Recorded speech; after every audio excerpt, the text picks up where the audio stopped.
اگر آپ کو ہماری ویڈیو اچھی لگتی ہے تو سبسکرائب کریں۔ درود پاک کب کب کہاں کہاں اور کیسے کیسے کام آتا ہے۔ ایک بہت ہی خوبصورت واقعہ، بڑا ایمان افروز واقعہ ہے جو میں آپ کے سامنے پیش کرتا ہوں۔ ایک دوست نے اپنے ایک دوسرے دوست کو قرض دیا، اور جب اس نے قرض دیا تو وہ قرض ایک بڑی اماؤنٹ تھی، 3000 دینار۔ وہ ٹائم آ گیا جب اس ٹائم وہ قرض لینے کے لیے اپنے دوست کے پاس گیا کہ بھائی مجھے میرے پیسے واپس دو، تو اس نے کہا کہ پیسے تو نہیں ہے میرے پاس، میں کولیپس ہو گیا ہوں، بزنس اب میرا ختم ہو گیا ہے، میں تمہاری رقم نہیں دے سکتا۔ اس نے ایک اور ٹائم دے دیا اسے کہ ٹھیک ہے اب اتنے وقت دنوں کے بعد میں دے دوں گا۔ وہ ٹائم بھی گزر گیا، اور جب وہ ٹائم بھی گزر گیا تو اس کے بعد اس دوست نے کہا کہ اب تو پیسے دے دو بھائی، میرا ٹائم پورا ہو گیا ہے۔ پھر نہ دے سکا ٹائم۔ آخر کار معاملہ جو ہے وہ کورٹ میں چلا گیا، قاضی کے پاس چلا گیا۔ اب قاضی نے جس کو پیسے دینے تھے اس کو بلایا اور کہا کہ بھائی آپ کو اس کے پیسے دینے ہیں؟ کہتا ہے ہاں پیسے تو دینے ہیں۔ تو کہا پھر دیتے کیوں نہیں ہو؟ کہا پیسے ہیں ہی نہیں، کاروباری ختم ہو گیا ہے، قرضہ تو لیا تھا، اب میرے پاس بچا ہی کچھ نہیں ہے۔ تو کہا اچھا اب یہ بتاؤ کہ کب دو گے، کیسے دو گے؟ اس نے کہا بس میرے پاس پیسے ہی نہیں ہیں۔ تو کہا اب تمہارے پاس 30 دن کا ٹائم ہے، 30 ڈیز میں یا تو اس کے پیسے لوٹا دو یا 30 دن کے بعد تمہیں قید کر دیا جائے گا۔ یہ شخص اب گھر آیا، پیسے تو تھے نہیں، مگر شاید علماء نے لکھا کتابوں میں، یہ واقعہ کئی بڑی بڑی کتابوں میں لکھا اور درود پاک کے فضائل کی بڑی بڑی کتابوں میں لکھا، اور اس شخص نے سوچا کہ اس نے ایک حدیث پاک پڑھی ہوئی تھی کہ جس میں نبی پاک علیہ الصلوۃ والسلام نے فرمایا ہے، جس کا مضمون ہے کہ جو شخص پریشان ہو، مصیبت زدہ ہو، اسے چاہیے کہ مجھ پر کثرت سے درود پاک پڑھے، کیونکہ درود پڑھنا مصیبتوں اور پریشانیوں کو لے جاتا ہے۔ اب اس عاشق رسول نے سوچا اور تو کچھ ہے نہیں، اب میں درود پاک پڑھنا شروع کرتا ہوں۔ صبح سے لے کر شام تک وہ درود پاک پڑھنے لگ گیا۔ 27 دن گزر گئے، only 3 days left، 3 دن باقی تھے قاضی کے پاس جانے میں۔ 27 دن گزر گئے درود پڑھتے پڑھتے۔ جب 28ویں رات آئی تو آنکھیں تو بند ہوئیں، مگر خواب میں اسے ایک آواز آئی، گھبراؤ نہیں، تمہارا قرضہ ادا کر دیا جائے گا، تمہارا مسئلہ سالو ہو جائے گا۔ صبح اٹھتا ہے، درود پاک پڑھ رہا ہے، مگر کہتا ہے یہ آواز سے تو مسئلہ حل نہیں ہوگا، پیغام کیا ہے اسے سمجھ نہ آیا۔ 28واں دن گزر گیا، 29ویں رات آ گئی، مگر اب آنکھیں بند ہوئیں اور قسمت جاگ اٹھی۔ نبی پاک صاحب لولاک صلی اللہ تعالیٰ علیہ وسلم خواب میں تشریف لائے، اور پیارے آقا صلی اللہ تعالیٰ علیہ وسلم نے فرمایا گھبراؤ نہیں، علی بن عیسیٰ وزیر کے پاس جاؤ، وہ تمہارا قرضہ ادا کر دے گا۔ اب یہ عاشق رسول صبح اٹھا تو ویری فریش، حشاش بشاش کہ اب تو کام ہو گیا، نبی پاک نے خواب میں آ کر بشارت دی ہے۔ مگر پھر ذہن میں سوال آیا کہ علی بن عیسیٰ کے پاس جاؤں گا تو ثبوت کیا ہے، پروف کیا ہوگا؟ میں جا کر اس کو کہوں گا کہ میرا قرضہ دے دو، تو ایسے تو قرضہ نہیں دے دینا، اور میں نے اس کو کہا کہ مجھے نبی پاک نے خواب میں کہا ہے، اور اس نے اگر مجھ سے کوئی نشانی مانگی تو میں نشانی کیا دوں گا؟ آخری دن تھا، 29واں دن تھا، وہ بھی درود پڑھتے پڑھتے گزر گیا۔ 30th نائٹ آ گئی، صبح وہ دن ہے جب عدالت میں جانا ہے۔ اب اس رات پھر نبی پاک علیہ الصلوۃ والسلام خواب میں تشریف لائے، اور آقا علیہ الصلوۃ والسلام نے فرمایا کہ علی بن عیسیٰ وزیر کے پاس جاؤ، وہ تمہارا قرض ادا کر دے گا۔ کہ حضور چلا تو جاؤں گا، لیکن اگر وزیر نے مجھ سے کوئی نشانی طلب کی تو میں کیا جواب دوں گا؟ پیارے آقا علیہ الصلوۃ والسلام نے کمال کا ارشاد فرمایا کہ علی بن عیسیٰ سے کہنا کہ تم روزانہ فجر کی نماز کے بعد 5000 بار درود پاک پڑھتے ہو، یہ راز فقط تم جانتے ہو اور تمہارا رب جانتا ہے۔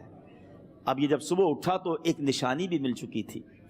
عدالت میں جانے سے پہلے وزیر کے دربار میں پہنچ گیا، اسے یہ ڈر تھا کہ آج پیسے نہ لوٹائے تو سزا ہو سکتی ہے۔ جب وزیر کے دربار میں پہنچا تو وزیر اپنے مشیروں کے ساتھ بیٹھا تھا۔ کہا مجھے آپ سے بات کرنی ہے۔ کہا بتاؤ کیا بات کرنی ہے؟ کہا میں ایک پیغام لایا ہوں آپ کے لیے۔ اچھا کس کا پیغام لائے ہو؟ کہا میں نبی پاک جناب محمد مصطفیٰ صلی اللہ تعالیٰ علیہ وسلم کا پیغام لایا ہوں۔ وہ عاشق رسول وزیر تھا، کہتا بتاؤ میرے آقا نے کیا پیغام دیا ہے؟ کہا حضور میں 3000 دینار کا مقروض ہوں، آج آخری دن ہے اور میرے آقا نے مجھے بشارت دی ہے کہ آپ سے کہوں کہ آپ میرا قرض ادا کر دیجئے۔ علی بن عیسیٰ کہتا ہے کوئی ثبوت ہے آپ کے پاس؟ ہے کوئی دلیل بھی ہے آپ کے پاس؟ میں کیسے مان لوں کہ آپ کو نبی پاک علیہ الصلوۃ والسلام نے بھیجا ہے؟ عاشق رسول کہتا ہے خالی ہاتھ نہیں آیا، میرے آقا نے مجھے دلیل بھی عطا فرمائی ہے، مجھے ایک ایویڈنس بھی دیا ہے، اور پروف یہ ہے حضور کہ آپ روزانہ صبح فجر کی نماز کے بعد نبی پاک صلی اللہ تعالیٰ علیہ وسلم کی بارگاہ میں درود و سلام کا نذرانہ پیش کرتے ہیں، جب تک 5000 کا عدد پورا نہیں ہوتا آپ اس وقت تک کسی اور سے بات نہیں کرتے۔ اور اے وزیر صاحب یہ رات صرف آپ کو پتا ہے اور آپ کا رب جانتا ہے۔ اللہ اکبر، وہ وزیر تو جس کو کہے نا جھوم اٹھا، ایسا عاشق رسول وزیر تھا جو روزانہ صبح 5000 درود پڑھتا ہو، اس کی تو عید ہو گئی نا۔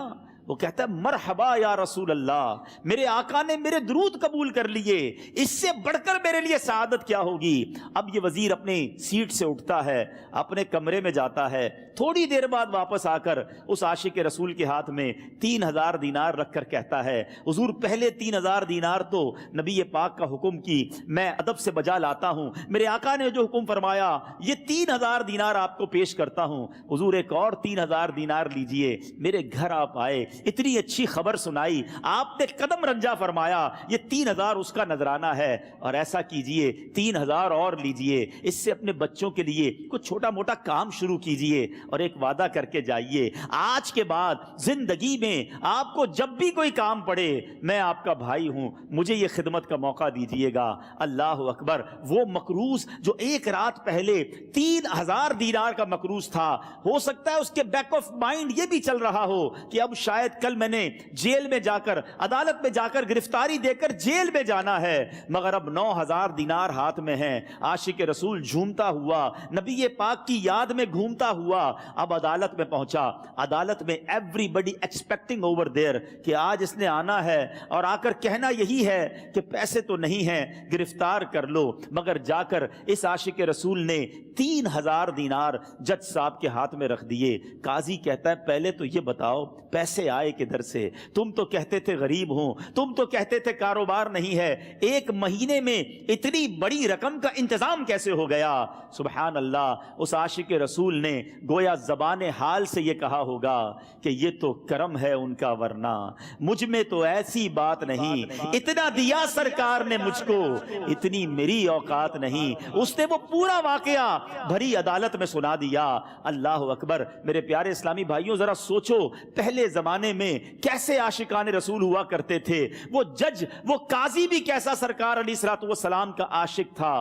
اپنی سیٹ سے اٹھتا ہے، بھرے دربار میں، بھری عدالت میں، وہ اپنے چیمبر میں، اپنے کمرے میں جاتا ہے، اور تھوڑی دیر بعد واپس آ کر اس کے ہاتھ میں بھی 3000 دینار ہیں، اور وہ 3000 دینار جو ہے وہ اس عاشق رسول کے ہاتھ میں رکھتا ہے کہ سارا ثواب علی بن عیسیٰ کیسے لے جائے، میں بھی تو نبی پاک کا غلام ہوں، میں تمہارا قرضہ میں ادا کرتا ہوں۔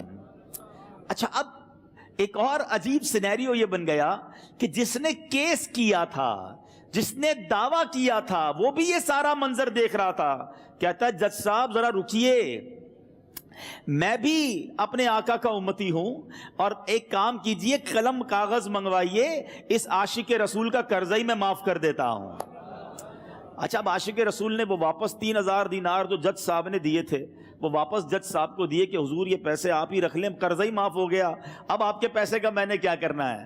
جج صاحب کہتے ہیں جو پیسے نبی پاک کے نام پر نکالے ہیں اب مجھے واپس نہیں چاہیے، یہ بھی تم اپنے ساتھ لے جاؤ۔ اللہ اکبر، میرے میٹھے اسلامی بھائیوں، وہ عاشق رسول ایک رات پہلے 3000 دینار کا مقروض ہے، اب 12000 دینار لے کر گھر کو واپس جا رہا ہے۔